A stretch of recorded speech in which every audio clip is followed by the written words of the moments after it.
Apologies for the audio quality in this one. I've had mic problems all day. Can't fix them. I've tried my best. The last few hours I've spent fiddling about with settings and restarted the computer a couple of times and, unplugging and plugging in and all sorts of shit. And it's just not worked. So, yeah, for the time being I'm stuck using the webcam and it's a crappy on-built mic. But, we'll get through this together as a community. It should hopefully be like a video or two at most before I get a decent mic again. I'd also like to thank the people who pointed out in my first video that I look like DSP. I think you all owe my brother an apology. I don't mean Bill, I mean my actual brother. I mean, he doesn't need to know that similarity is there. He doesn't need to know that is a thing. He didn't even need to know who DSP was, let alone that his brother has similar qualities. Like, it's bad enough that with certain facial hairstyle I look like Phil. Especially because some of them are going grey, so I do wonder if they're going to come up on the video as bald patches, And it's bad enough that I've also got a bad back. I've also got like a herniated disc in the base of my spine. It's the same injury that Phil has, and and that I'm also into fighting games. That's another thing that I have to deal with having in common with her, and that we both have a cat, although mine's not been declawed. Mine's fine. The nails as well. I bite my nails like Phil does.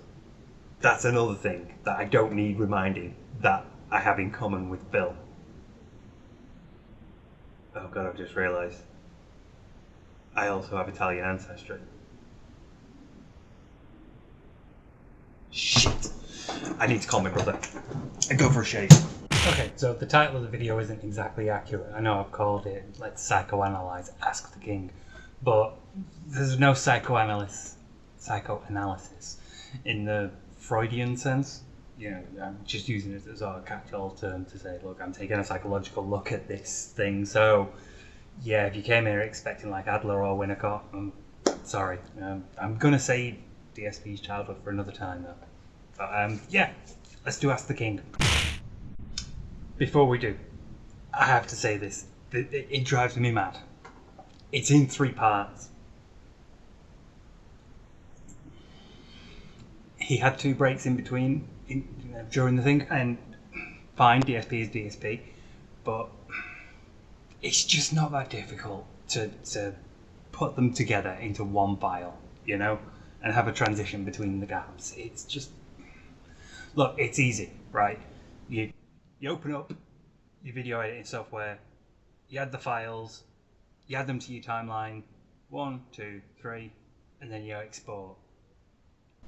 It's just... It annoys me, personally, as someone who edits videos. Which apparently is a lot easier than streaming. Never letting that one go. Anyway. Alright, thank you guys for the contributions. Let us now get started with the questions, shall we? Alright, so we're going to start off with patron questions this time around. 2 patrons wanted to get their questions answered on the show. We start off with Trev Slayer. He says, hey Phil, good to see you thriving after 12 years of content creation. If you can believe it, I'm coming up on 13. It would be this September, 13 years of content creation now. A handful of years ago, you used to have such positive comments on your YouTube videos and such. That wasn't a handful of years ago. That was a long time ago. I mean, we're talking probably from the years 2008 through maybe 2012, 2013. Almost every comment was positive. Then, because of the rise of This Is How You Don't Play, we saw a lot of people coming in and they wanted to get noticed. So they would come in and start saying...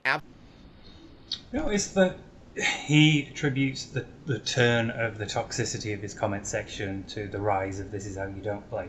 When... a lot of the early This Is How You Don't Plays used comments that were years old at that point. So those comments existed before This Is How You Don't Play. You take the first This Is How You Don't Play, the Metal Gear Solid... Was it Metal Gear Solid 2? The Metal Gear Solid 2. Let's take the Metal Gear Solid, all 3. All 3 of them have comments saying, they're criticising Phil for not being able to play the game. And some of those comments are quite old. So... yeah, those comments existed beforehand, but if he admits that, if he accepts that, it means that he is at fault somehow. So he's instead he's instead pushing that blame onto an external force.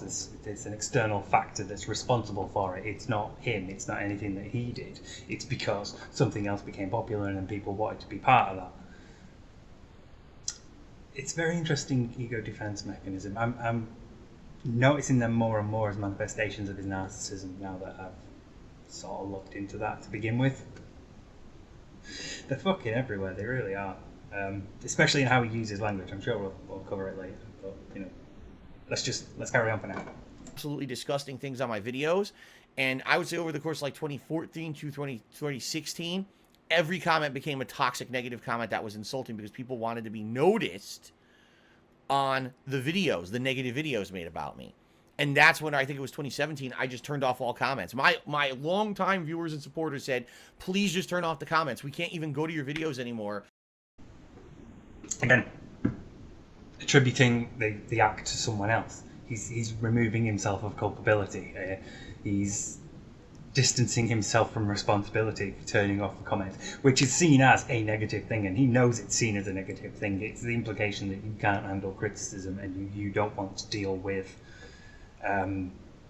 critical and negative comments. So it's you just turn them off. And he knows that, but if he can say people asked for it, he's not responsible for it. People have asked for it, so he's done it. It's not a thing he decided to do.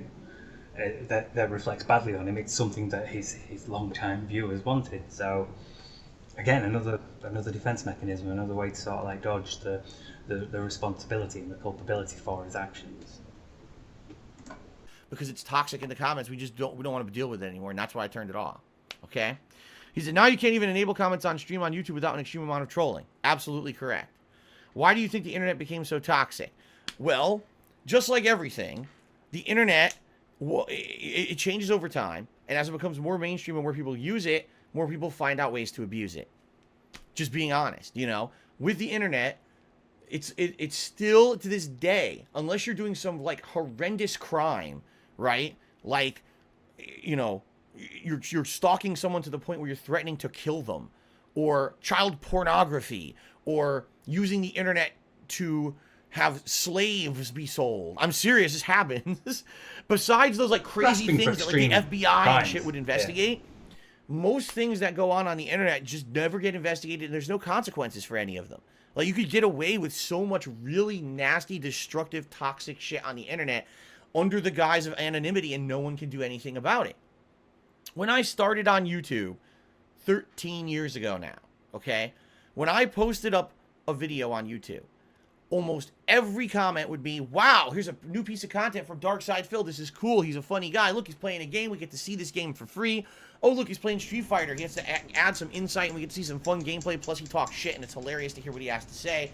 It was like, and no matter what, people were like, celebratory.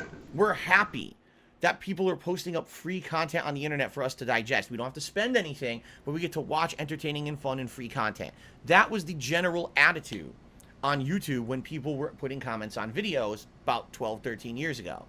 And over the course of time, what ended up happening was that it became more mainstream, more people got into it, and now once it becomes oversaturated, once there's so many people doing something, now the shitheads come in and realize now it's time for us to get away with being toxic, right?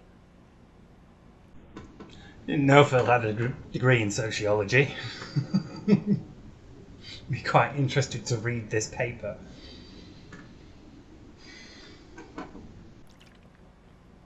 So now, wow, we can create a groupthink mentality of basically cultists who just shit on content creators constantly. If you don't... Let's talk about groupthink.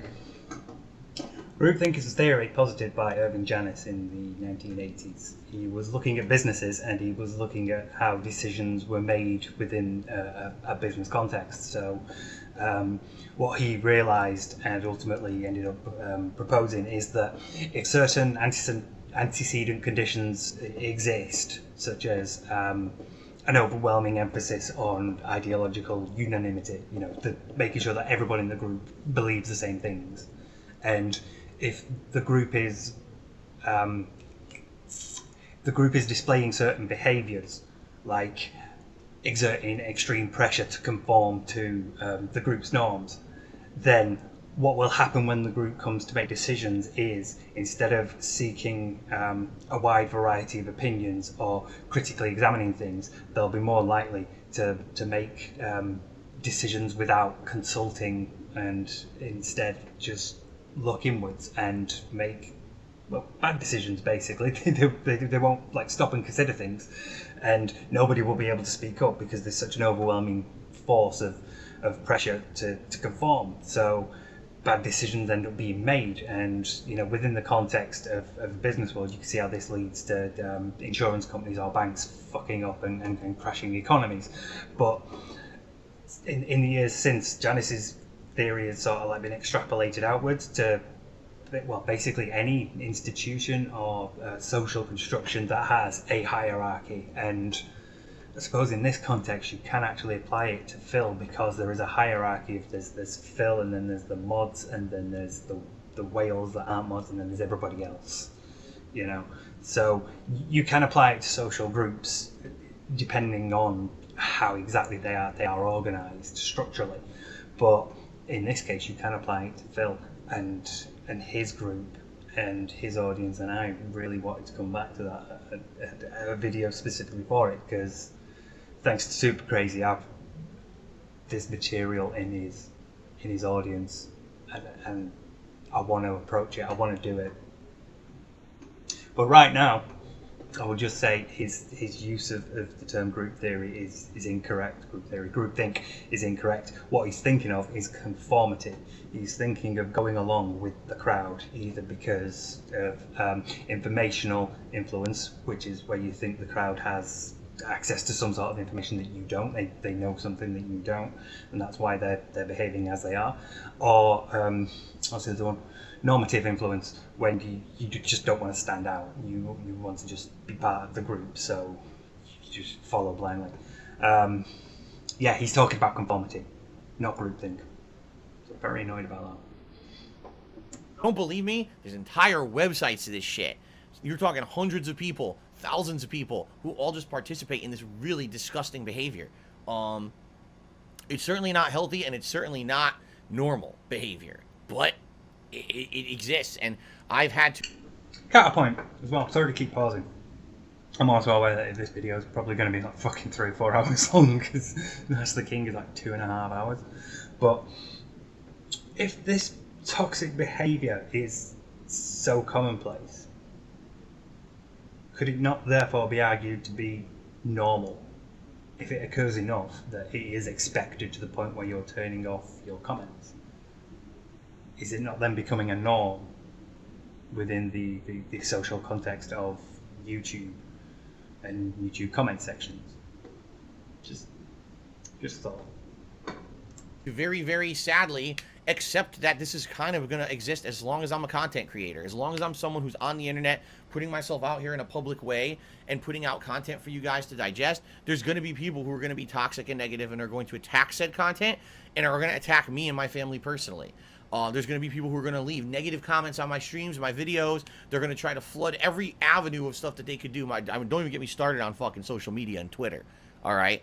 I'm blocked on Twitter.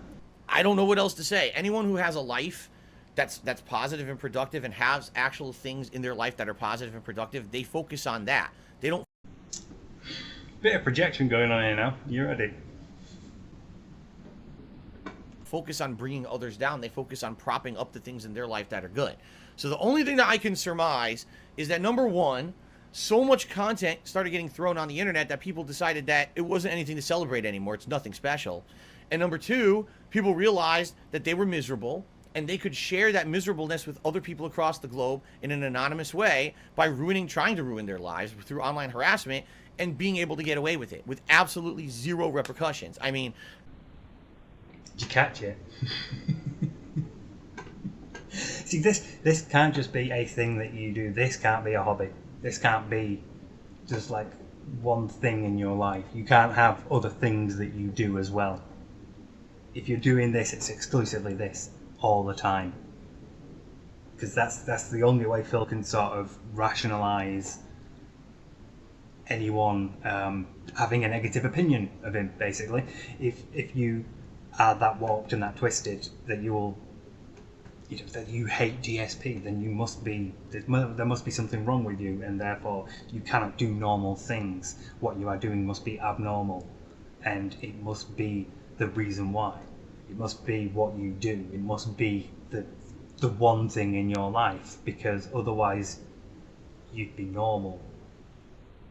If you have a job and you have a partner and you have friends and you have hobbies and you have social engagements and you do things other than slag off DSP, and just slagging off DSP happens to be a thing that you do as well as gaming or photography or fucking music or editing videos, It can't just be that.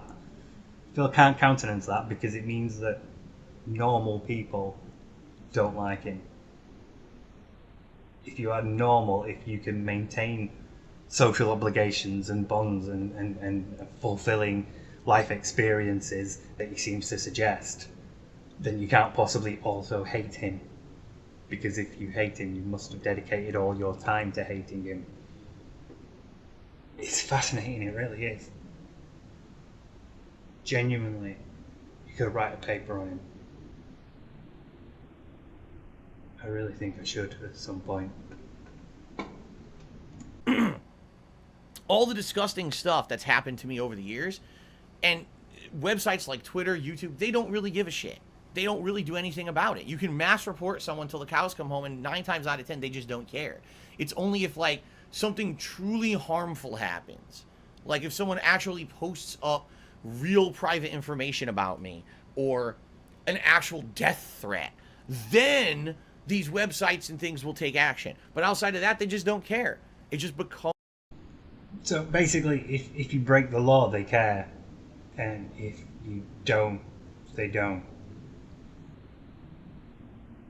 Criticizing someone is not breaking the law. Insulting them on Twitter or Facebook or Instagram is not breaking the law. Sending someone a death threat is breaking the law. But giving Phil the grief he gets isn't... It's not breaking the law. It's not breaking the law to leave comments about like WWE champions or your bankruptcy or how much you got paid to reveal Jasper. That's not breaking the law. Just fascinating again. A way for people, it becomes a harassment avenue. I could go to YouTube and just fucking make fun of someone constantly and make their lives miserable. Let me do it. I could do it because I can get away with it, right? Like, again, you can't just not like it. If Phil wasn't narcissistic, he would understand and accept that not everybody is going to like his content.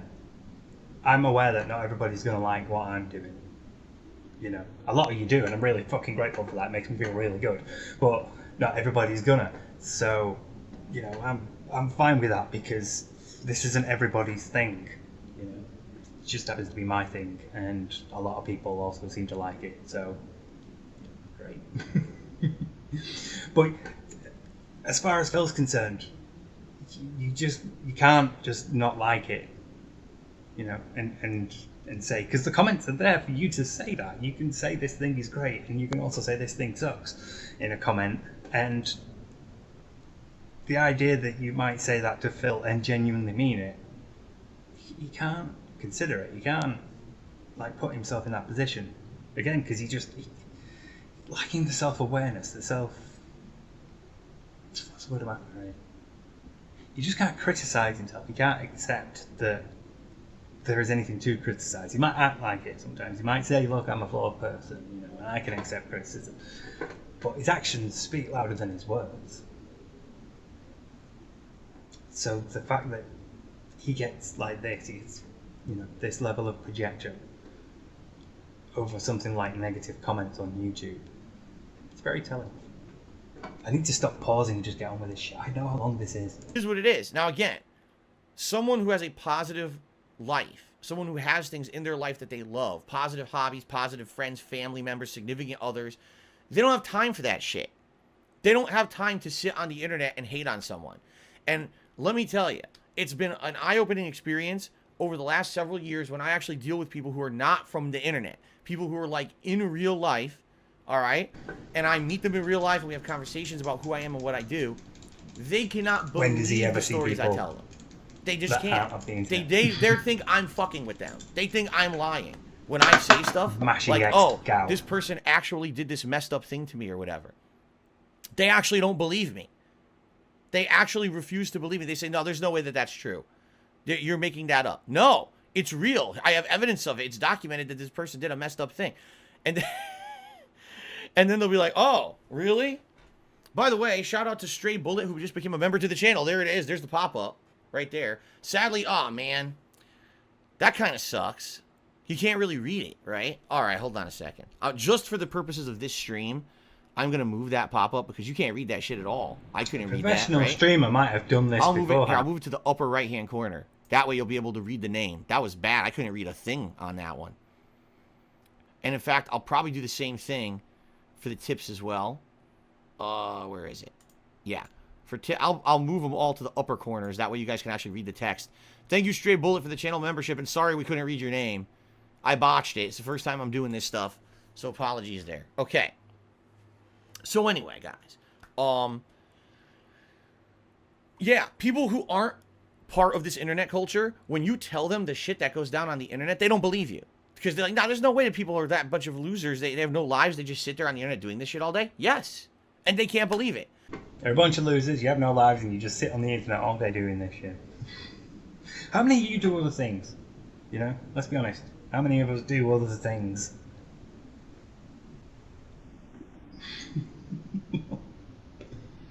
It's just childish. The idea that everybody that's critical of him, that everybody that's a detractor, is just like a sad, obsessed, no-life loser. We all do other things, you know? We just also happen to do this. And there just happens to be enough of us that it seems like there's a lot of us doing fucking nothing else. Because you've just pissed off that many people over the years, Phil. Let's get on with it. To tell someone that during my bankruptcy process last year, that someone actually called into a phone hearing that I was involved in and impersonated one of my creditors to try to troll me during a stream, they can't believe it. He fucked that up. He dropped the ball. He should have pressed you about your monthly business expenses. You got so lucky with that. He could have been one of them debt buyers. He buys up unsecured debts and credit card debts and things like that, and then goes after payment. Either way, he dropped the ball. You got so fucking lucky that he didn't press you to break down your business expenses monthly, you know? No, there's no way that happened. It's on the internet, dude. Just bring up the video. Oh, shit. Really? They can't believe it. So anyway, the point I'm making, Trev Slayer, is this happens with everything, though. Like, this is when people realize they can get away with something, and people who just don't have anything productive in their lives to do, they'll fuck around with people. And it's becoming more and more, sadly, more and more apparent that there's a lot of people on this planet who up here, they're not aligned like others. You know what I'm saying? Like, people who have a busy life that's productive don't have time for that shit. But there's people out there who literally have nothing to do with their lives but just sit on the internet and troll people. Why? Why? Just because you're bad with your time doesn't mean other people are. You can have a busy, productive life and have time to watch a Snort Burnell video every day. Like, it doesn't take that long, does it, to catch up with I'm assuming you've all got a couple of regular channels you check. It doesn't take that long to catch up with them all, does it? And then you're done. You go about the rest of your day. It's seriously, this defense mechanism is amazing. There's this way of portraying negative and critical people that aren't part of your group. It's fascinating. It really is.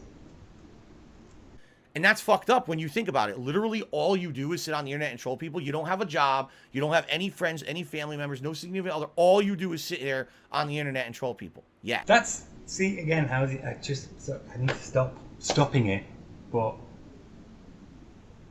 The fuck sort of statement is that? You know, that's a defensive statement.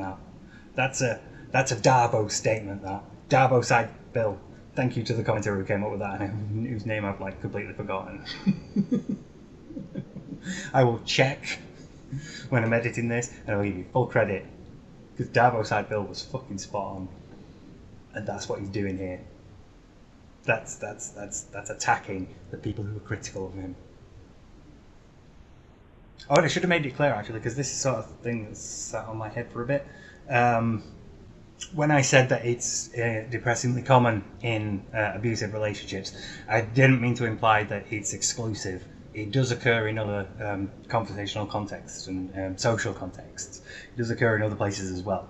It's just that it's most commonly associated with abusive relationships because it's incredibly common there. And yeah, but that doesn't mean it's exclusive to that. And so, you know, because I didn't want anyone to think I was comparing abusive relationships to DSP, being a cunt to his audience, but yeah, it still happens outside of abusive relationships. DSP is an example of it.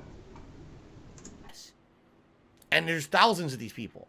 It's not like, oh, there's a couple. There's like thousands upon thousands of these people. They just don't have a life. So what's happened is over the last decade, that's actually become common knowledge now. And I think a lot of us didn't know that. A lot of us we all had busy lives. We didn't realize there were this many people with nothing to do. But now we realize that. And now you got to realize, see, if I was going a content creator today was the day when I started being a content creator, I would not tell you my full name. I would not tell you anything about myself, so that way you wouldn't know where I am, where I live. But, you know, that's water under the bridge. It's been so long. All my information is public, and people can just fuck with me however they want. You know? So 13 years ago, when Phil first started, he didn't know to keep his personal information private.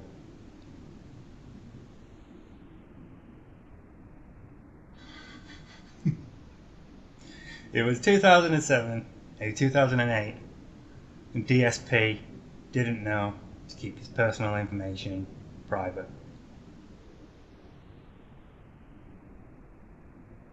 No one but yourself to blame for that one, mate. You know, but who knew 13 years ago when I started posting videos on Christ, YouTube I'm on that 15 minutes toxic in, ass people hell. would attach themselves to me over the time and just be so nasty. You know, I never would have thought that, right? Who the fuck would have thought that? Yeah, who would have thought being a cunt to your audience would actually turn them against you? Who would have thought being like an abrasive twat would make people not like you, criticize you? Okay, so I'm just saying, you know, that's my take on it. Yes, Nintendo's completely in the wrong. They should not be doing it, but how would Nintendo not know to do that? Because they've been conditioned to think at any moment they can abuse the customer base and the people will just accept it and give them more money. That's how they've been conditioned to think that this is acceptable behavior, so they'll just support it. I don't know. Have you, what is it? Like, is it Stockholm Syndrome? Like, you're abused so much by someone that it becomes, you like it? I just... Not quite. Let's talk about Stockholm Syndrome. Many of you might actually know where Stockholm Syndrome comes from. There was a bank robbery in Stockholm, Sweden, and it turned into a hostage situation. And after the hostage situation was resolved, it turned out that the hostages had actually developed a bit of an affinity for the kidnappers. Basically, they raised money for their legal fees, and at least one of them kept in touch with the bank robbers after the ordeal was over.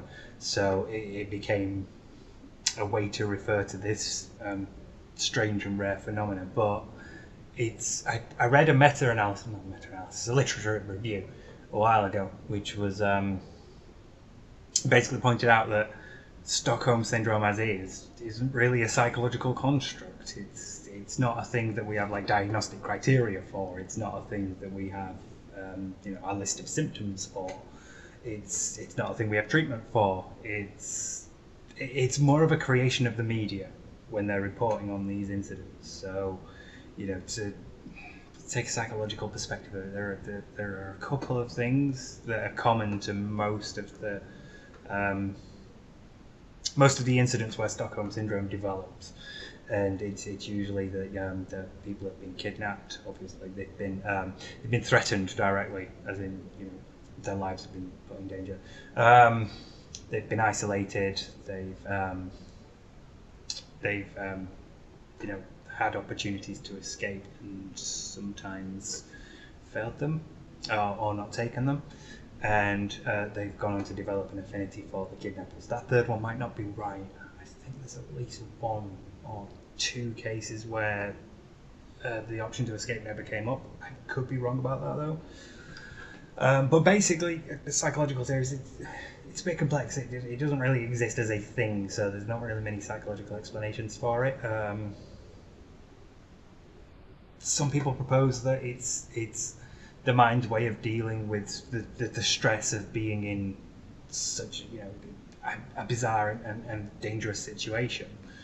Other people think it's like a pooling of your resources in a way. This like obeying these instructions is the only way you're going to survive, so you fucking go all in on it, and other people think it's like a denial thing. It's a way of like just completely blanking out the ability to the consideration, the contemplation of the actual dangers that you're in at the moment. So it's easy to just identify with your kidnapper than it is to sort of think, shit, I might die.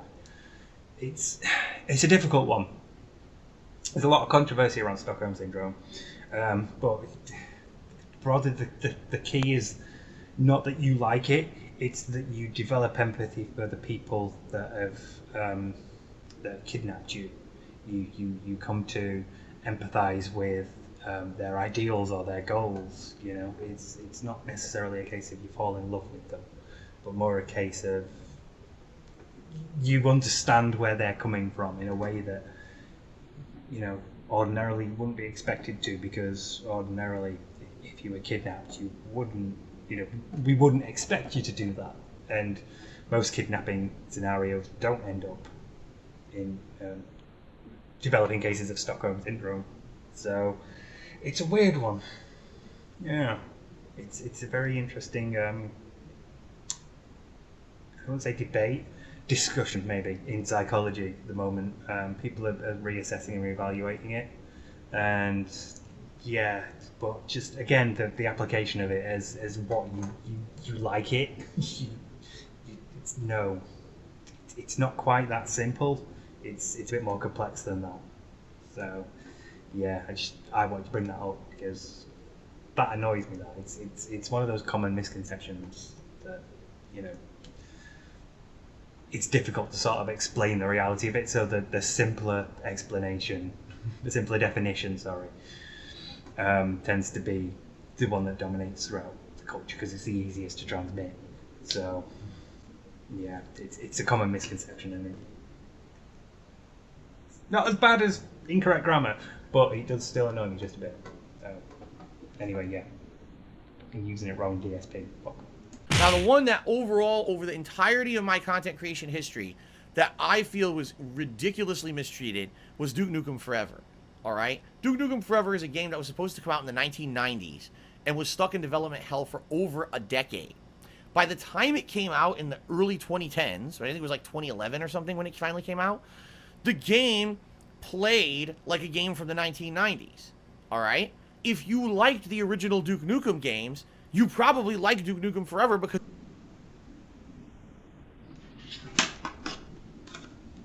I still have this.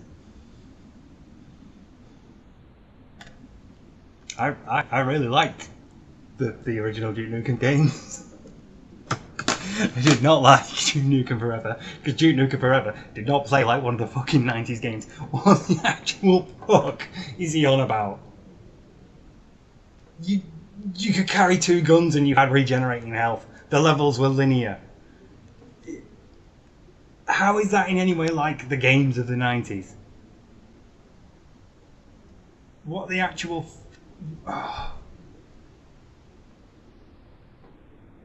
Like, I know we shouldn't expect much from the person who actually liked Right to Hell Retribution, but that's just... Oh, my God. That wasn't me farting, by the way, it was me chair. Oh, fucking hell. Oh my god. It played almost identical to those games from the 1990s. No, it didn't. For a modernized game, it sucked ass. It didn't play. It didn't have... No, it was a modernized game. That's why it sucked. Any like the modern gameplay mechanics, the few things that they did modernize didn't really work very well. Yeah, because they were bad. Yeah, things like 2 gun limits. Fucking regenerating health. Linear levels. It was. I remember playing Duke Nukem Forever, and it was boring. I got out of the hotel. I did the hotel bit. I did the shrink bit, and then I think I got back to normal size. I was just bored. It was just linear, and it was so tedious and dull. Oh. What the fuck is he on about here? And the graphics were definitely not good and up to snuff with modern games. But if you were playing it as a nostalgia check, if you were playing it as a game that you were a fan of the original Duke Nukem, okay, yeah, and you wanted to get a nostalgic feel like this is a new version of an old game, that's exactly what that game did. No! No, it failed in doing that in every respect. It was a bad game. It was not a nostalgic trip at all. It was the antithesis of everything that this fucking thing stood for. But when that game came out, it's almost like every single media outlet went out of their way to review it poorly on purpose to create a fervor so people would check out their content. No, they reported it badly because it was bad. Maybe the issue here is you have bad taste. It was a bad game. I don't know why I'm doing, like, I know you can't see, but I'm like pointing that way with my hands, and I'm indicating this, and I shouldn't be because this is good. Like, of all the things that we've heard from DSP that have been questionable in terms of intellect, this is going to be one of the fucking stupidest things he's ever said. One gaming service had a girl who was like 21 years old who couldn't possibly have even played the classics in the 90s. She could have played them in the 2000s, you know, when Duke Nukem Forever wasn't out. Just because she might not have been like 18 in the 90s doesn't mean that she couldn't have played them later.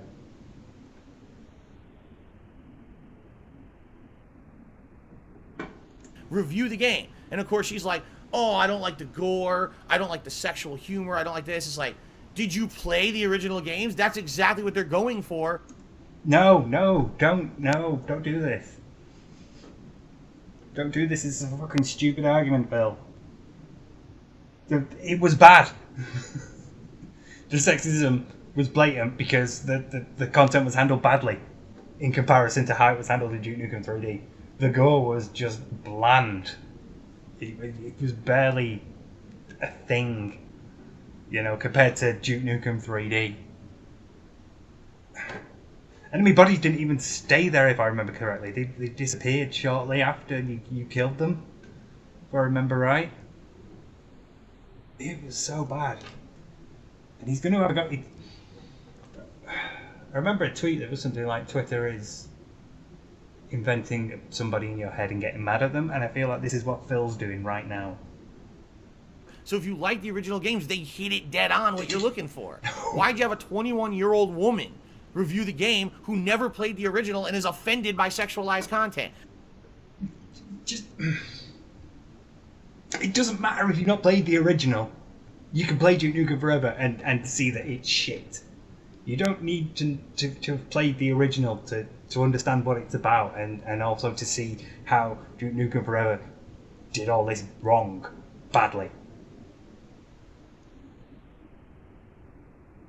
He's getting mad at Why? I don't understand why. Like, gee, you think you maybe picked the wrong fucking person to review the game? Oh no, why can't a 21-year-old woman review Duke Nukem Forever?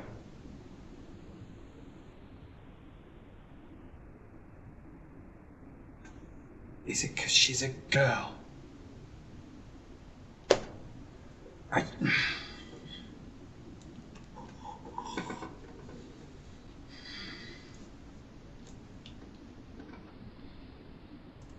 And that was the mainstream review that they actually put out for the game. It wasn't like, oh, this is one take, here's a different take. That was their official review. Yeah. They had someone review it. I don't understand why they... I don't know why you think they'd have a counter review. But either way, yeah, they paid someone to review it and that person reviewed it and they put it out as a review. Like, that's how that's supposed to work.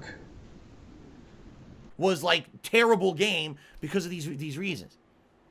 Yeah, fine. Fine if that review had reasons why it was a terrible game. Also, while we're here, you need a better electric razor, mate. Just want to throw that out there. So, this has happened many times over the years where I feel that gaming media, sadly, just don't do their jobs well. They're not responsible for what they put out. They just feel that because it's a review, it's an opinion, it could be as right or wrong, as negative or positive as we feel. If one day I wake up and... Review is an opinion. You're asking... A review is the opinion of the person who's seen or read or played whatever it is they're reviewing.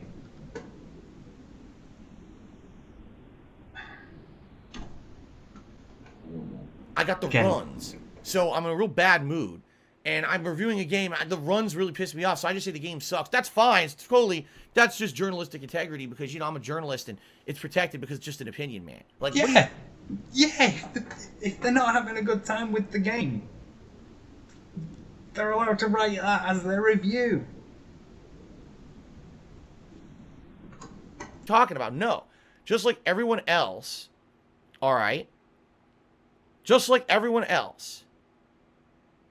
Basically, what should happen is these companies should be held accountable for what they're doing. They should be held accountable for what they're doing. Not, oh, we're protected under the guise that it's a fucking opinion piece. That's bullshit. That's complete bullshit. All right? All right. Anyway, that's my take on it. Those are some games that I thought over the years were treated unfairly. Okay? So some people are saying that my stream lagged. All right, really quickly. Only Ice Coffee tipped me $1.30 saying he accidentally forgot to post up his Patreon question, but he's wondering, do I have any regrets in my life about his streaming career? And if so, what would be the biggest regret for life in my career? I mean, my regret is that my personal life sadly gets affected by this. Like, I love what I do for a living, but my personal life should not be affected by things that happen, and it does all the time. You know, it does. My ability to provide for my family shouldn't be affected by, oh, today some dumb fuck over at Twitch decided to cancel my partnership and not tell me why and not legitimize it at all. You were told why. And then I go, and my wife is crying because she feels like I've been mistreated awfully, and she's hoping that everything's going to be okay. It's fucked up stuff. It shouldn't happen. It just shouldn't happen at all. I shouldn't have...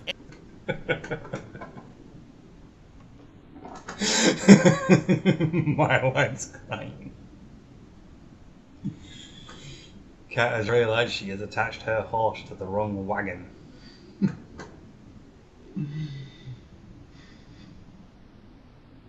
Is it the other way around? I don't care.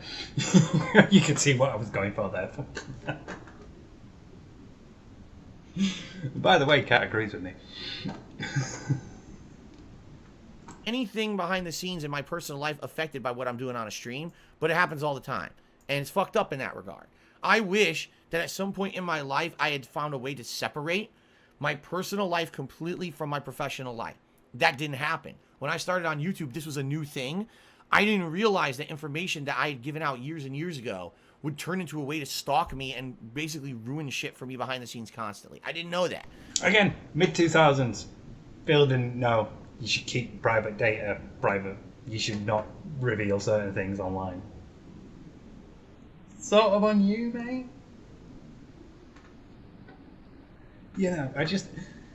I feel like it's one of those things that you pick up really, really quickly, and I feel like Phil didn't.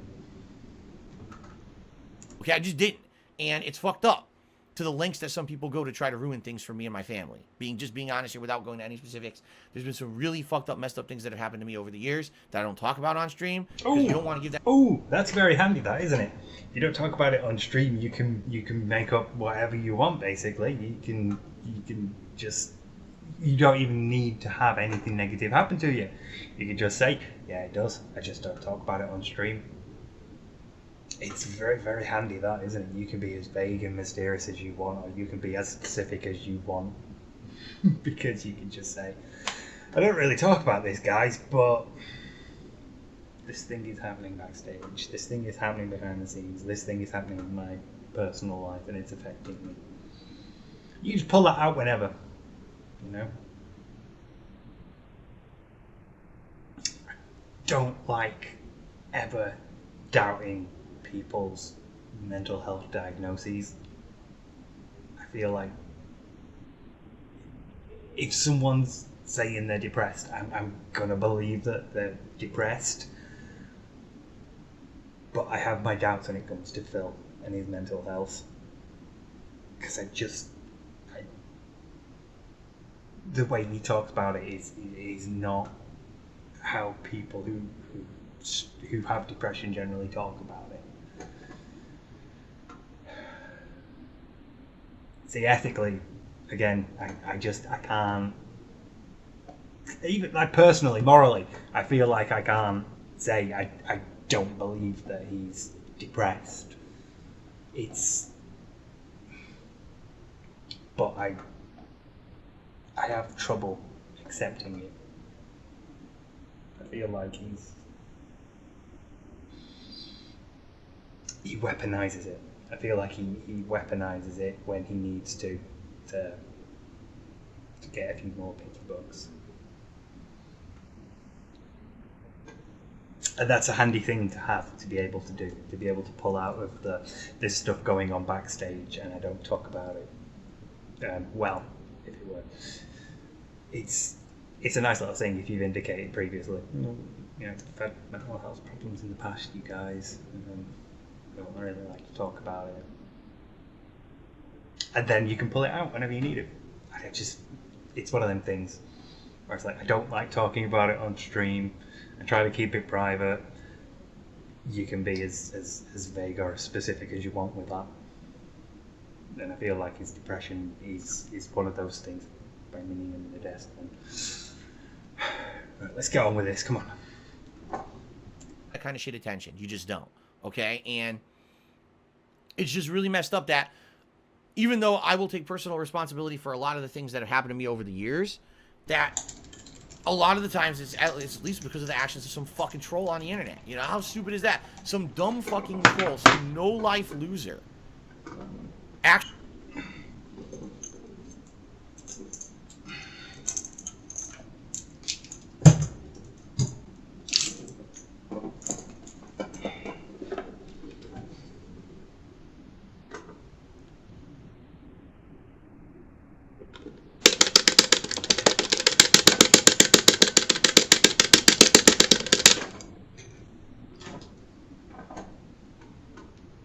concretely hurt me, and that's what they want to hear. That's exactly why they do it, you know. But if I don't tell you guys about it and tell you the truth, then I won't even be able to get through half the shit that they do to me. You know what I'm saying? Like, it's just fucked up. And my regret is I wish over the years I would have been able to separate this content from things that affect my personal life. If I could have had it completely separate, that way there was no overcrossing pain, that would have been amazing. Don't get me wrong.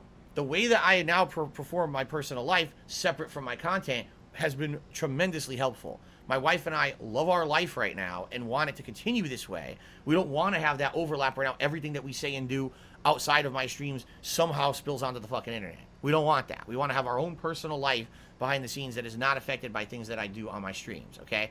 But there's crossovers, and there's not much I can do about it. You know, that's probably my biggest regret, I would say. I wish that I could have done something differently in that regard. But when I started, I had no idea that anything that I said or did on the internet would result in the amazing amount of negativity and negative influence on my life that it has. Okay? Yeah, who'd have thought that actions have consequences? The fuck? I need to stop doing that. Jesus. But yeah, who'd have thought actions have consequences, Bill? Being a cock to your audience turns them off you and makes them not like you. Fucking hell. I was attempting to stay on Twitch. That was my intention. My intention was, hey, it may be rough, but I built a community over there and I wanted to stay there. But the moment that they suspended my account for something I did not do was the moment I said, I got to get out of here. It's one thing if it was a false DMCA claim. They were trying to say that I said the N-word. And I never said the N-word. You did. And that was the end of that for me. If you're going to tell me I'm doing something I did not do and punish me for it, I don't even care that in an hour they took a look at it and realized I didn't do it. I don't even care about that. Okay, I really don't. What I care about... Okay, they see... You don't care anymore. That hour, that rescinding of the original ban was previously weaponized by him. He used it as defense. He used it as reason that his other ban, his removal from the partnership was bullshit because, you know, they changed their minds about this ban. So therefore, you know, he obviously doesn't say slurs, and therefore their reason for kicking him out of the partnership program was bollocks. Now he's shifted. Now he's on YouTube. YouTube's great. YouTube's the future. Twitch is bollocks. It was the past. Fuck it. That ban, he doesn't care about it anymore. He doesn't care that they corrected their mistake within an hour, which is pretty good going, basically. That's, you know, for trying to get a result, a response from a website that's mostly automated. That's pretty fucking good. But he don't care about that now because he's on YouTube. Is that they did the wrong thing to begin with. Someone there, whether it was an automated system, whether it was an actual someone reviewing it out of context and being stupid. Again, he's previously stated that it was an automated thing. Now, it could be automated, or it could be a person. Because it suits his argument better this time to be able to say it could have been someone stupid. It could have been someone who doesn't know what the fuck they're doing, like everybody else at Twitch. Previously, it was an automated thing. Now it could have been. Or it could have been this. Whoever it was that suspended Darkside Phil on Twitch, that was the end of it for me. Like, I don't want to be at a place where I can be actually concretely punished for something I did not do. I'm just not going to do it. You know, the DMCA shit last year was annoying because, yes, it's false, and it takes a little bit to clear up. In that case, you can kind of at least defend Twitch and say, well, if you take a look at the Digital Millennium Copyright Act, it's very strict, and if Twitch didn't uphold every claim, they could be sued by someone who's actually legitimately claiming something, and that's why they do it. I completely disagree with that.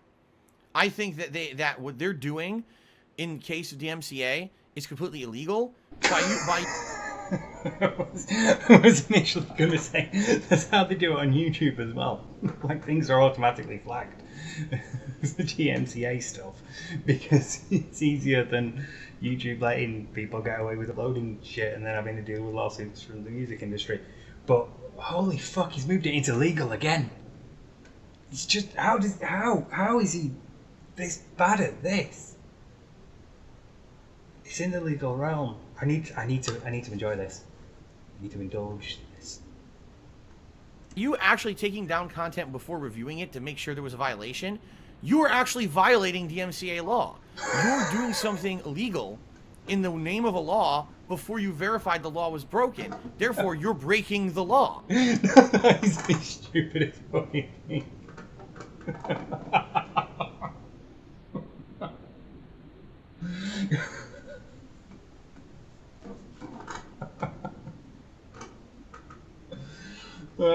God. I don't know how you can misunderstand something that much. Actually, I do.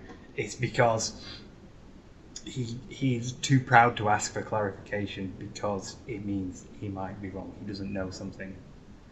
He reads it, he forms his opinion of it, he comes to his conclusion about what it means, and then that's it. It is immutable from that point on. So if he's misunderstood something, like DMCA.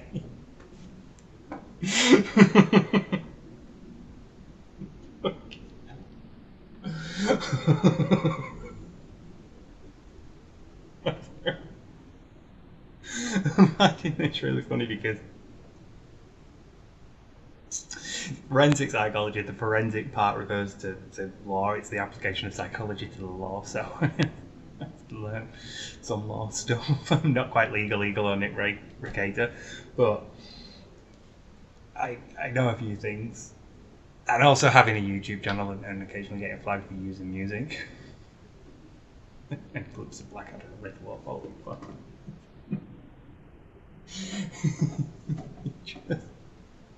Nobody's ever told him, no, this is what it actually means, or this is how it actually works. And if they've tried to, he's told them they're wrong. They're not a lawyer, they're not a YouTube partner or anything, so they don't know what they're doing, they don't know what they're talking about, they're wrong. Phil has read it, he has understood it to the best of his ability, and as far as he's concerned, that is the correct definition. Again, like with slurs, like with his narrow definition of slurs and hateful slurs, the only things that count as slurs to Phil are one or two words, and the idea that other people might define it. A few more words. They might throw, a couple of more words under the umbrella term of slur. He can't accept that he's wrong about that. He can't accept that he's wrong about this. He just can't accept that he's wrong. It's amazing. Right? That's like saying, well, I was walking down the street and I tackled the guy and punched him out. When the cops came, I said, oh, I did it because that guy robbed the bank. I had no evidence that he robbed the bank, but, I thought he robbed the bank, so I tackled him, I punched him out. Citizen's arrest, right? No. You can't do that. No. You need legal evidence or else you're... No, that's not how that works at all. That's not an equivalent comparison at all. That's fucking stupid. Okay. Let's talk psychology, come on. Come on. Breaking the law. You can't fucking do that. So, to me, to be told you're being punished for something you didn't do is bullshit. With the MCA, I completely disagree with the way they enforce it, but at least you could say, well, there's a reason why they do it. They don't want to get sued. In the case of taking down my channel, saying I said the N-word when I never did, nigger, there's literally no defense. There's nothing they can... Did you see that pause there?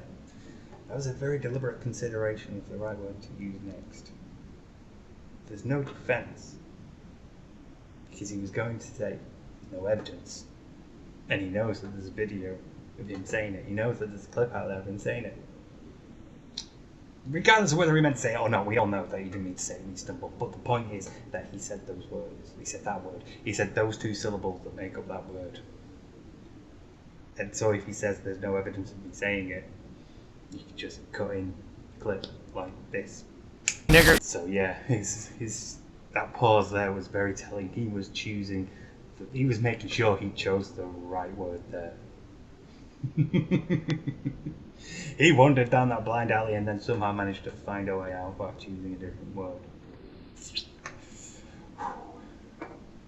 From me, Phil Burnell, as a content creator, as a business owner, and as a human being, dear Twitch bigwigs who treat people like shit, fuck you.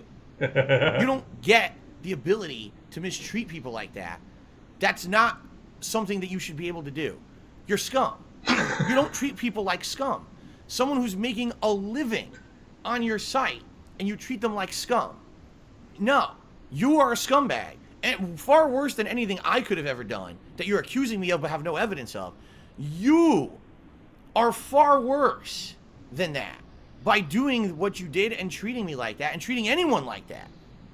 We're going to kick Dr. Disrespect off of Twitch with no actual evidence of anything or justification. Now, it's funny because when that happened, right?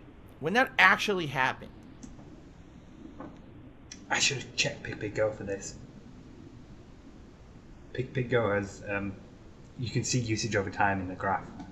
And I have a feeling that mentions of Dr. Disrespect are going to be very, very, they're to have spiked in recent weeks, if not months. Because Phil is weaponizing it again, because it aligns with his depiction of his situation. Not necessarily his situation, but his depiction of his situation. He sees parallels between his situation and Dr. Disrespect's situation. By aligning the two, he hopes that, you know, people will see them as equivalent and treat his with the same level of severity and seriousness as they do with Dr. Disrespect. He wants that because it legitimizes his beliefs. It gives him the legitimacy of, oh god, this guy was also mistreated by Twitch and didn't get a reason why. If something benefits Phil, he will weaponize it, and he's doing so with Dr. Disrespect here, even though the two situations are very, very different. Probably, is it Destiny as well? I think. Either way, Dr. Disrespect definitely. I reckon he's had a lot more mentions of that name in the last few weeks than he otherwise would. I'll have to check that before I edit this.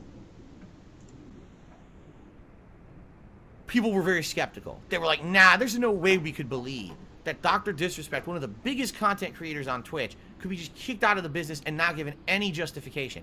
I believe it now 100%. Because it happened to me. It happened to me. It took the... There you go. This thing that happened previously, that I did not previously believe could happen, I now believe because it happened to me. No, it didn't, really. It's a different situation. He's weaponizing it and he's associating himself with it because he needs the legitimacy this thing has in order to support his claims.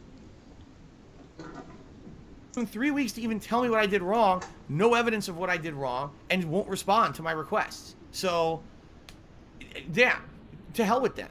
There's absolutely, positively, no reason for me to ever go back to Twitch after being mistreated like that. Maybe if there's a shift in management and over there they say, oh, we're completely gutting the place because we realize the people who are in charge don't know what they're doing. They're completely unprofessional with the way they've been handling this stuff. We need them out of here, and we're going to come back and we're going to redo everything properly. We're going to get new people in place to actually care about the content creators that are here. People who make a living don't just get kicked off the site for no reason. You know, that would be nice. Then maybe I would consider going back. There is not a single reason.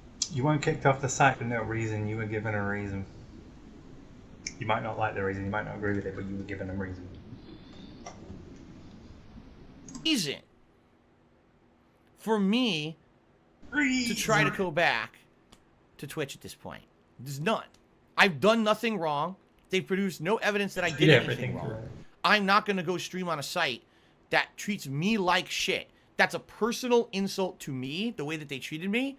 And I absolutely, positively refuse to go back and be treated like garbage.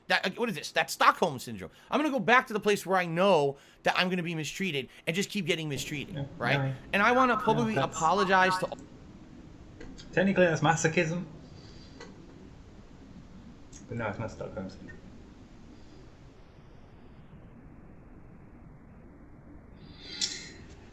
I think, given that he's mentioning a couple of psychological phenomena, he might actually have watched my previous videos.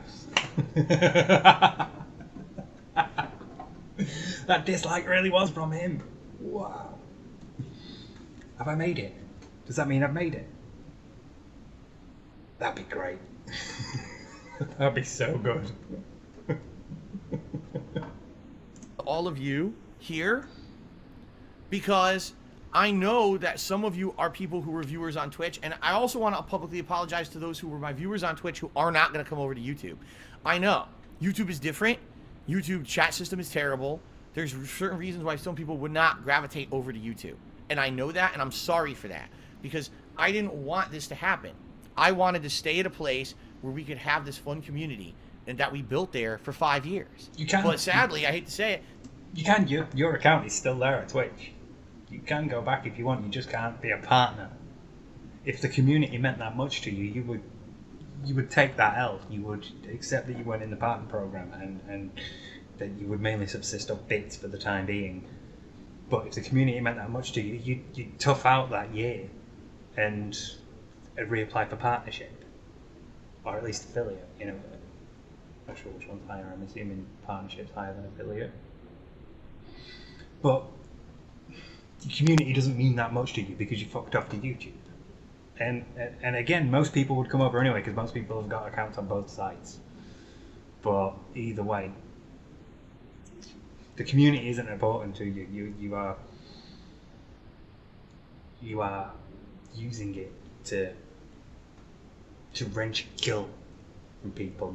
You are trying to play for guilt and for sympathy by saying this thing that I had and that I worked for that meant a lot to me has been taken from me. And that's not true. You have abandoned it because you don't want to stay on the side because you feel personally slighted by how you were treated, which is fine, you know. But just fucking own it. You know, it's like the tits thing. Just fucking own it. There's some things it's fine to think, but when you try and portray it differently, it just becomes politics. And this is another one. The community meant a lot to me, but I'm perfectly happy to walk away from it and burn the bridges. They don't care.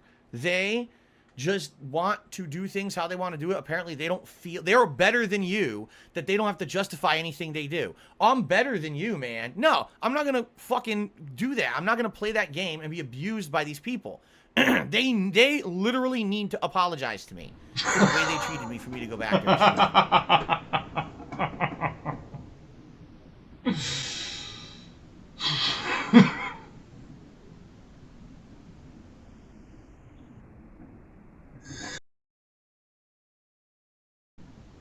Oh my god, I'm dying.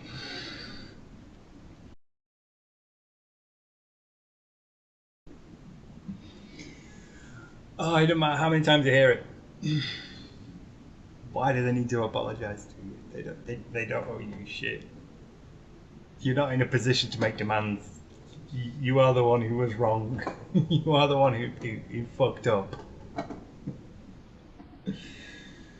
Again though, the narcissism, he can't contemplate that he might be wrong. He's done nothing wrong. So I apologize to all of you who wanted to have that community continue on Twitch. There's a reason why I'm gone. It's a very good reason, and I ain't going back. Because some people were asking, oh, Phil, you said you were going to give them a week. Did they respond? They never responded. They're not going to respond. They're not. They know they don't have to, and they know that there's no skin off their back. Who cares, right? Yeah, exactly. So why the fuck did you bother demanding it? It only made you look like a twat. Of course they're not going to fucking respond to you. You fucking knobhead. It's just, it's amazing when you think that you can make that demand.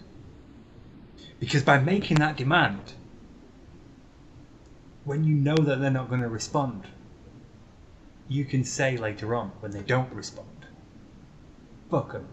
They don't care enough because they didn't respond. So fuck them. It makes it easier for you to deal with walking away. It makes it easier for you to deal with this situation which is caused by your actions and you being in the wrong. It's a little thing that helps you reframe the situation in a way that benefits you, that benefits your ego and makes it easier to psychologically cope with.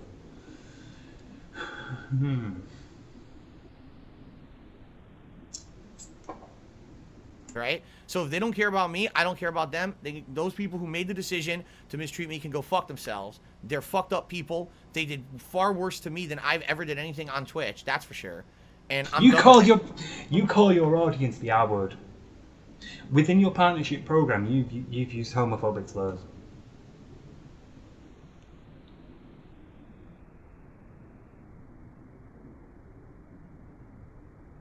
threatened to slap an 11-year-old girl.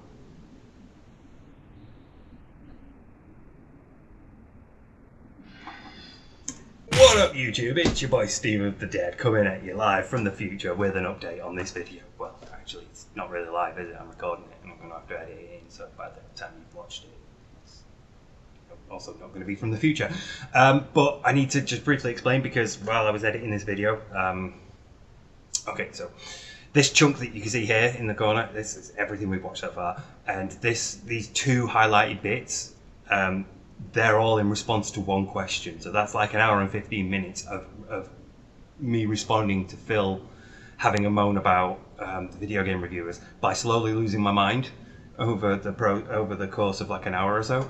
And in this video, I felt like, because of how I've edited it so far and the fact that I actually chose to skip 2 more questions from Ask the King, because by the time I got to the end of that, I was fucking knackered. And I just wanted it to be over and done with. So what my original plan was to just edit all this and then in another video come back and do the questions about Cooking with the King and about Cat appearing on his streams. And now I feel like this chunk here is also worth giving its own video, so I'm going to cut all that out, and I just wanted to explain why I'm suddenly about to go from blah blah blah blah Phil psychology blah blah. I said, oh my fucking god, end. You know, so there's a big jump there and I wanted to explain why. But they'll all be dealt with in future videos, and yes, I'm fully aware that this now makes it a little bit ironic that I criticise Phil for uploading it in 3 pieces when I'm actually doing it in 3 pieces as well. But to be fair, I'm just staying true to the source material. There's also a bunch of other videos that I want to do that are going to be much, much shorter. I'm going to take a couple of things and just sort of look at them. Super Crazy found some fucking amazing stuff. And I've been getting like a lot of questions and comments in my comments and replies to comments I've left that have raised like some really good points about various aspects of Phil, his psychology and his audience. So I'm going to like delve into those issues in like maybe individual videos that'll be much, much shorter, but ideally, hopefully easier to do as well. Won't feel like a fucking marathon by the end of them. So yeah, that's why I'm about to suddenly jump to fucking end Phil. I hate you because I've just spent an hour losing my mind at him. Enjoy!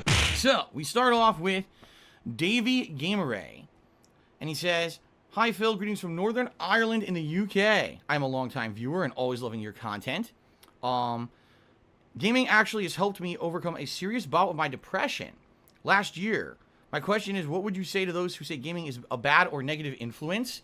I would say it can be. Oh, for fuck's sake. But in that context, if someone's coming up with the proposition that gaming has been a positive force in my life, and I would like to know what you would say to people who say it can be a negative force in someone's life. Your response should not be, it can be. Because you're taking the position that it's not. You're taking the position that it's a positive thing. Your response there should be, it's a good thing. It's not always a bad thing. It's not necessarily a bad thing. It's not a bad thing. Your response should be, it's a good thing. What would you say to people who say that gaming is bad for you? I'd say they're wrong. I'd say that gaming is good for you. I'd say that gaming is actually positive. I'd say that gaming is a joy to behold when it's done competently. You wouldn't just say, yeah, it can be bad. This is how you ever convince people of your arguments. I have no idea. Yeah, I do. It's manipulation. Just like anything, gaming can be a different experience in a different situation for anyone. By the way, shout out to Team Ico Gamer who just did a super chat. And he says, why not do last super chat instead of top SC? Just so you know, I'm going to get very mad about this in a minute. I don't know what you mean by top SC. There's no SC. There's last tip, top tip's goal. The reason I haven't done anything with super chats yet is 2 reasons. Number 1, because I really need tips right now. That's the focus. And number 2, because all the super chats are in different denominations. So I can't say top super chat because I literally don't know. I could do last super chat, but as you can see, it's already kind of crowded. We'd have to figure out what we want to do. But all right, that's for another stream. Thank you for the contribution there, Team Ico Gamer. Maybe we'll think about it. Maybe next month. Okay? All right, getting back to the question. Much like anything, gaming can be a bad thing or a good thing. It all depends about the level and degree that you do it. It depends on how much it affects the rest of your life and in what way it affects the rest of your life. And in reality, it's all about moderation, okay? Gaming can absolutely be a time sink waste of time for certain people who just aren't doing anything productive with their lives. They're just sitting around playing video games all day, and you don't have a job, and you don't have any friends, and you don't have any family that cares about you anymore, and you don't have a significant other, and all you literally do is sit around playing video games all day and do nothing about it. Yeah, that's bad.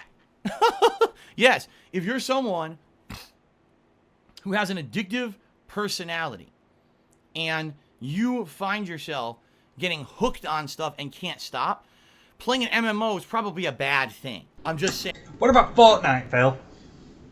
What about if you're a child and you can't seem to stop playing Fortnite, despite the impact that it's having on your life and your schoolwork? What about if you were playing Fortnite so much that you were falling asleep in class, Phil? Would that be gaming being a bad thing, or would that be the fault of the fucking parent? Like in my other video. And so, if a kid is addicted to a fucking video game, yeah, it's the parent's fault. Then it's a failing. Then it's a moral failing. Then it's the fault of somebody else. It's the fault of a parent who didn't want to have a child. Now, the bottom line is, this is the true reality of the situation is that, sadly, ladies and gentlemen, we have many children in 2018 whose parents are irresponsible. You know, they wanted to do the deed, but then when they had the kid, they didn't want to actually have the responsibility of being a parent. So instead of actually taking on that responsibility and doing their job parenting, they throw the kid in front of a device and say, here, occupy yourself with this while I go have my own life, right? The fucking projection in that video. So instead of actually taking on that responsibility and doing their job parenting, they throw the kid in front of a device and say, here, occupy yourself with this while I go have my own life, right? I would come home from school. I would immediately get to watch about, I would say, roughly an hour of television. I was allowed, as an instant relaxation, to watch about an hour of television when I got home from school. I would probably either do a little bit of video gaming, or I would watch some stuff, primetime television with my parents, maybe an hour or two of television with my parents, and then I would go to sleep. And during the summertime, I would do things like go out and play with friends, go to the video arcade and play video games, and the like. And yes, I would spend a lot of time maybe at home playing console games as well. The parents didn't want the kids, so they stick them in front of the fucking computer. But now, if you're addicted to it, it's because gaming is bad. It's because it can be a bad thing because you've not been able to moderate it. You fucking... Like, it's probably, in general, probably going to be a bad idea. You're likely going to have a situation where you spend way too much time and can't stop yourself from keeping playing over and over and over, right? I mean, that's just kind of like... Yeah, that's a bad thing, isn't it, Bill? That's a really bad thing, isn't it? Especially when it happens to children who can't conceptualise the impact that it's having on their lives. Who can't conceptualise addiction and compulsion and withdrawal. They can't see that it's having a detrimental effect because they're fucking children. Addiction's my area of interest, like my research area, my area of interest. As you might have guessed by the other video about Phil. Fuck, this fucking annoys me so much. Common sense. But for many people, gaming is a legitimate way to sink time into something that's positive, that can make you feel good about yourself, that can make you feel like you accomplished something, that could end up being something greater than just the sum of its parts. You may think, oh, I'm just sitting here playing a video game. What does that really do? Well, it's my job. Did I ever think in my entire life, did I ever think that I would make a living being a gamer? Hell no. I never thought, even when I was a top-level competitive Street Fighter player, I never fathomed that I would make a living playing video games. It just wasn't anything that was probable or possible at that time. But that's my job now, and I've been doing this for over 10 years as my job. So that's what I mean. Like, it all depends on the life situation of a certain... What works for one person might not necessarily work for another, but... Yeah, Phil. Like, what works for you might not necessarily work for somebody else who's struggling to help their kid deal with a Fortnite addiction. You fucking... like your childhood may not be representative of everybody else's, so what worked for you might not work for everybody else.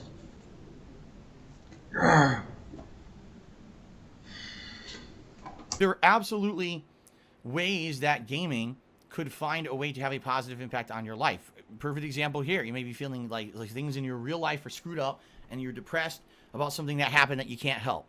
Well, maybe playing a good video game can get your mind off of it for a while and make you stop having bad thoughts, right? Or at least take your mind off of the bad things.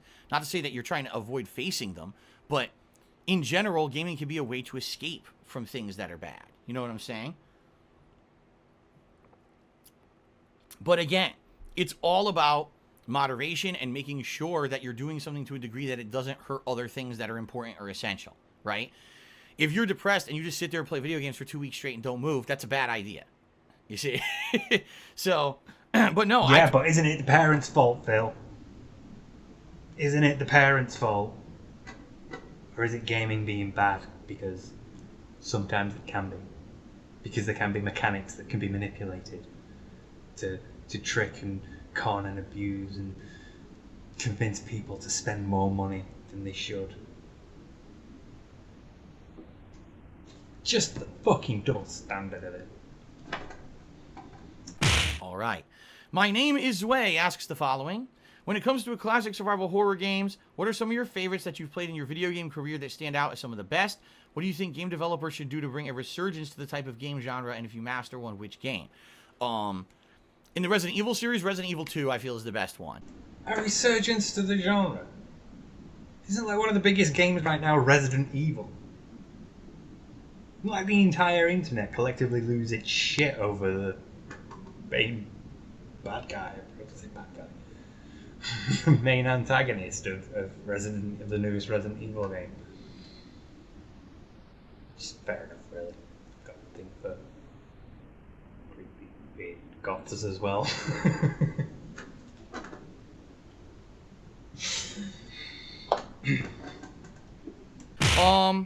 Technical 2070 asks, where do you see yourself in 2050? Do you think that you'll still be streaming?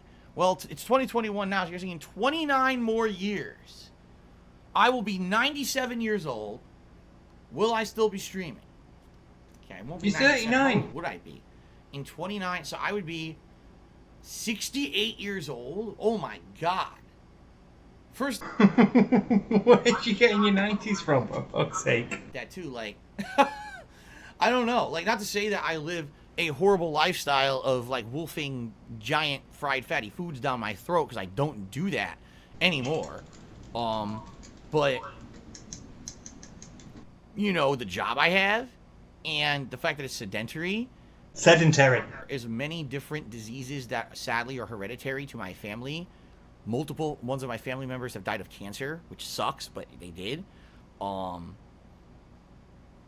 I already have some issues, like you know, the whole gout issue that I have is something that was hereditary and passed on to me, and makes me feel like some other things will actually be issues for me. And your diet has contributed to that. You know, I don't know, man. Like, I mean, being honest, will I live that long? I don't know. Plus, let's take a look at the amount of stress in my life and everything. You know, you're talking potential for heart disease, heart attacks and stuff. You know, stress is a big thing. People don't realize it. But stress can actually be one of the biggest debilitating things to a human's health. Amount of stress in someone's life. And the fact that every time that I seem to be getting ahead, something happens that completely fucks me over and stresses me out. Again, it happened, right? I told you guys literally a month ago. I said, guess what, everyone? Actually, it was a little more than a month ago now. I said, guess what, everyone? If things keep going the way they're going, this is going to be one of the best years ever for me. Because I'll actually be able to pay all of my monthly federal tax payments on time. I'll be making enough money to pay all of my other bills. Everything is going swimmingly as long as things don't go poorly with my streaming it or whatever. And I will actually be finally on the road to financial recovery. And then within days of saying that, Twitch kicks me out of their partnership program. And what happened then, Phil? How much money did you make after that?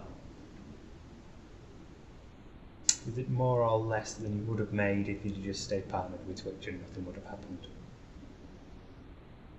Or did you have a lot of people rushing to your aid and then an emergency marathon to raise funds because you didn't know if you were going to be paid by Twitch or not? turned out quite lucrative for you, this, hasn't it? Right? It's like, again. So, of course, this last month has been incredibly stressful for myself and my family. My wife in particular as well, wondering what's going to happen. Every day she's like, how are things going? Are they going good? I'm like, yeah, things actually have been really good. My fans are so supportive that I'm making it through this tough time. And now I'm on YouTube. It's a transition, but people are starting to support me on YouTube. And things are... We're hitting the best goal. Hitting the tips goal. Positive, okay?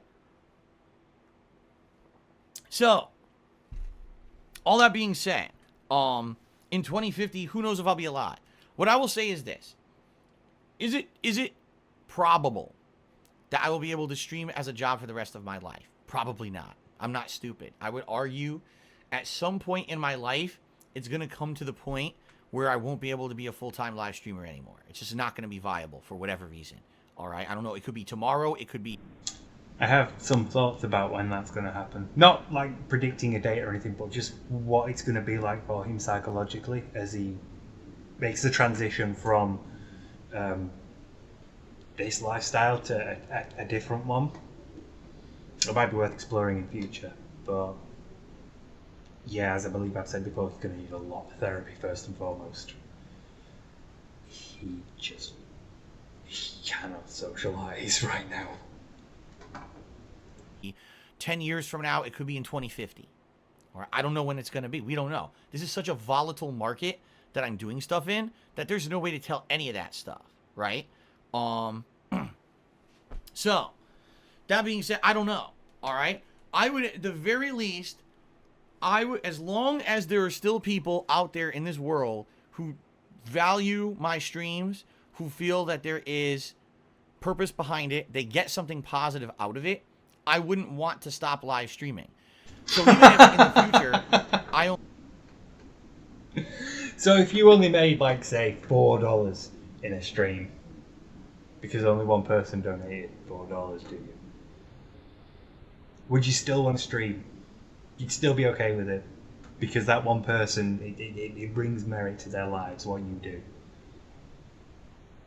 Or is there a financial cost attached to your service, Phil?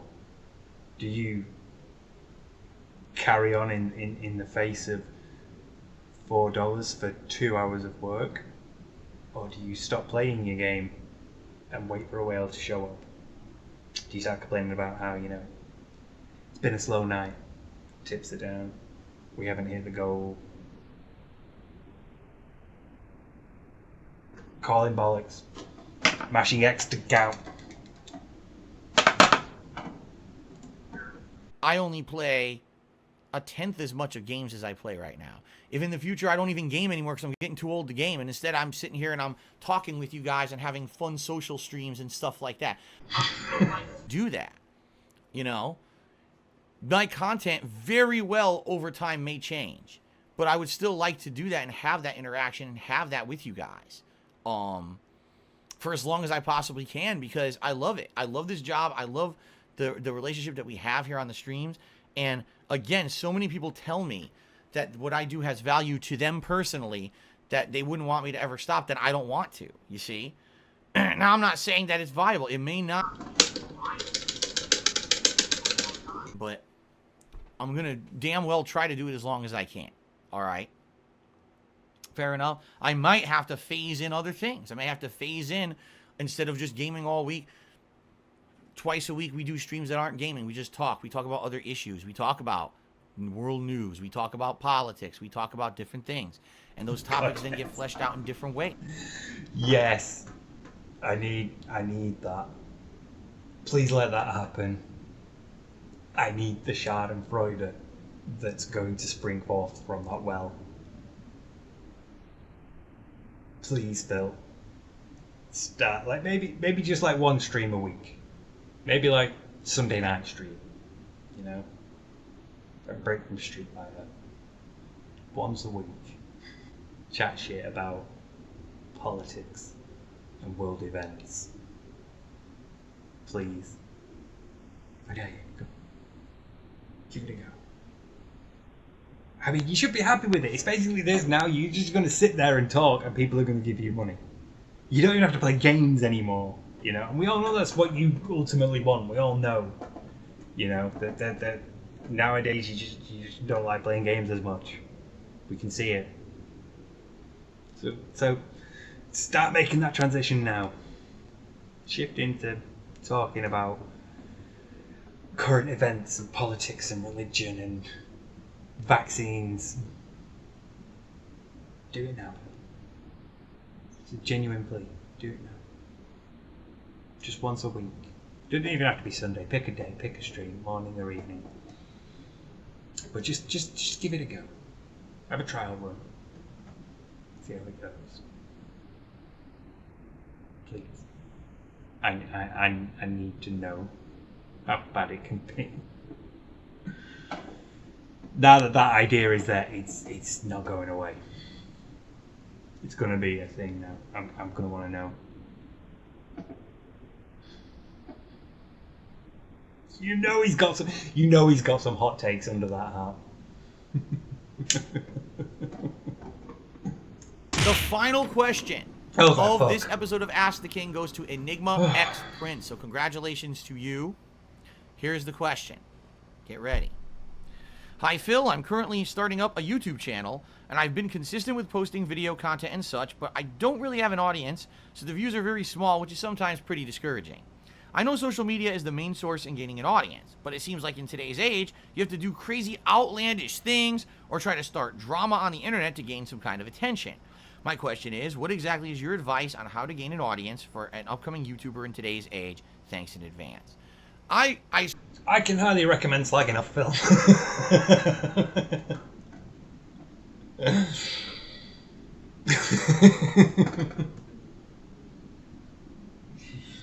Oh, do you know what? I don't know if I even want to know the answer to this now. I'm fucking done.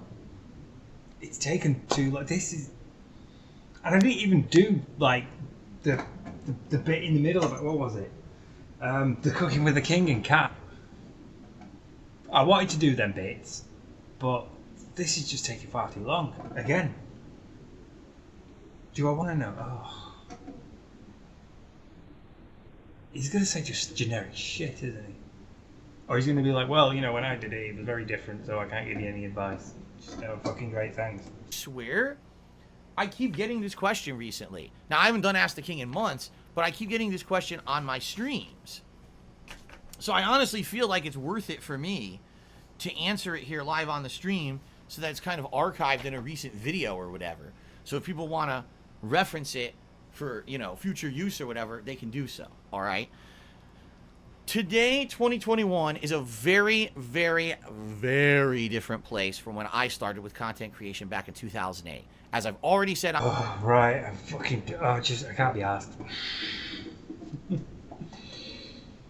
There was some psychology in there somewhere, but it just got lost in just getting angry at Phil, and I want to bring it back to psychology. So, like, okay, right. The next few videos, I did actually want to do this, because there's quite a few questions that people leave in the comments, and I really like that people ask these questions. So, I feel like some of them it might be worth talking about a bit more. And doing like their own dedicated video, not as long as this, but you know, maybe like 10 or 15 minutes ish.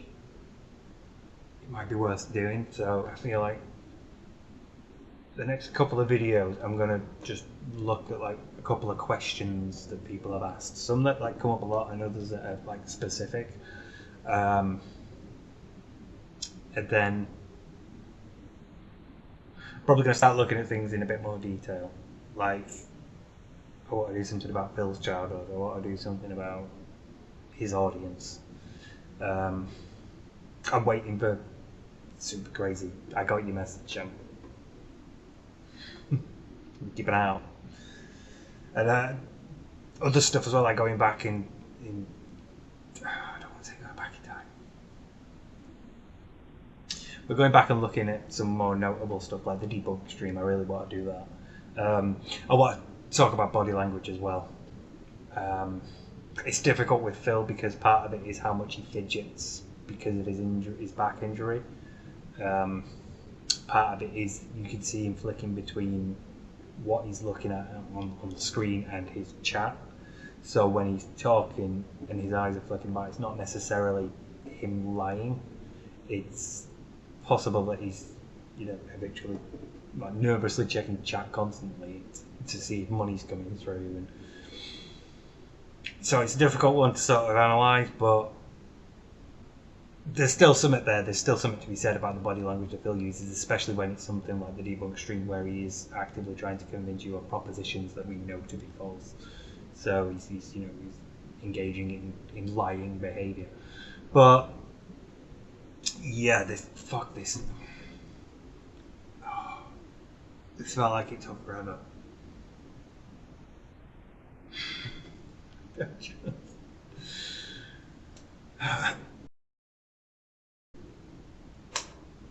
Yeah, the next ones will be shorter. I'm going to start breaking them down into smaller chunks rather than doing them in huge goes. It will hopefully be less effort for me, and it will hopefully mean that I'll be able to get content out a bit more regularly, because I do have like other work that I do as well, so I can't always get these out straight away. And I don't like leaving people hanging when people are like, oh my god, these videos are great, DSP videos, let's do some more. Hey, wait a bit. I don't like doing that, especially when I enjoy the act of doing this. So yeah, I'm gonna try and get a few more out. So yeah, if you've got like any questions or any like psychology things that you think, oh, I wonder if you'd mention this, or what do you think of this? And like, leave us questions and things. I'll answer it in the comments, and try to make a couple of videos out of them as well. Big ups to, oh god, I can't remember. I'm really sorry, I can't remember your name. It's going to appear here in the edit. But the person who submitted my first video to r/DSP discussion, which was fucking mental to me. I've had a video. I've had something of mine has ended up on Reddit. That's fucking mental. So yeah, I haven't forgotten about your comment. You left quite a long comment on that, and I haven't forgotten it. I do want to address that. And so yeah, shout out. And once again, shout outs to Super Crazy, who is doing a really good look at some of Phil's audience and like the messages that they leave and when they donate, and it's very revealing. And it's a good sort of like resource. I think more people should watch it, because when we talk about Phil, we're normally talking about Phil, and when we have an attitude towards his audience, it's normally fucking pay pigs and the whales. And I think there's more to it than that. I think the dynamics of how you end up in that audience giving Phil your money are a bit more multifaceted than that. So they're worth going into, and Super Crazy is currently doing a really good look at some of the comments and things that people are leaving him. So yeah, that's really valuable insight, and yeah, I highly recommend it. Also, I'm really sorry to Kat and my brother for having to learn what DSP is. But yeah, thanks for watching, everyone. Fuck knows I'm going to edit this one down again. But I appreciate you watching, and hopefully this one should be entertaining enough. Because I feel like I've had a mental breakdown going through this episode of Ask the King. And I hope it's like another 3 or 4 months until he does this again. Anyway, peace out, everyone. See you later.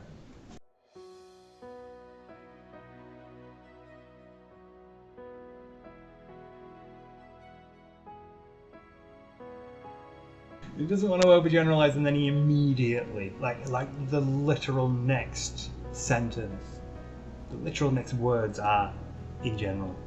You don't deserve a page. You don't even review things anymore. Well, then that's bad game design. Yeah, but I mean, it's not like half-naked women have historically been any good at making men open their wallets, is it? How do you know that people take notes? I took pissing notes. What? What?